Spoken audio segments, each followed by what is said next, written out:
台北大安有一个75岁阿伯去为着汉他病毒来过身，也这是台湾这25天来第一宗汉他病毒死亡的个案。台北市府表示讲，应对这宗个案，这礼拜开始结合这个卫生局、甲区公所、甲专区的环境变好清气。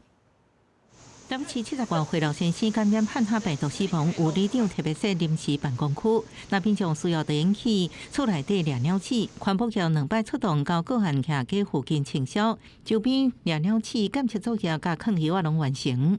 好像没有到很有成效，因为还是会看到，就是不管任何时候都会看到。应该会比较好吧？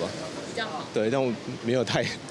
我知道这件事啊，但我想应该还好啦。1978年开始，南北市市全国白手酒政策由各乡镇市公所发白启动年后每一户，暗过后续因为鸟鼠用药症结是不能影响禽鸟。2015年迄时阵的农委会决定取消统一防治期，回归地方自治。各里办公室也拢准备鸟鼠药啊。台北市环保局指出，因应汉他病毒死亡个案，这礼拜开始会个会同卫生局区公所进行专区环境整理，来做一个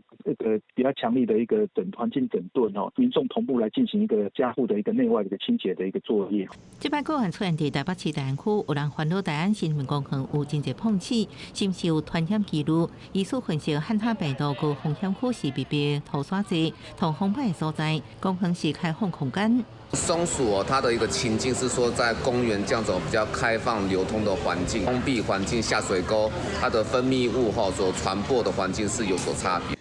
疾管署提醒，要过年啊，咧大饼时若发现有此类的排泄物，应该先挂喙按、手冷手笼，甲拍开门窗，也掺水的漂白水消毒作用30分钟了，过饼扫，免用吸尘器才被病毒飞伫空气内底造成传播。记者综合报道。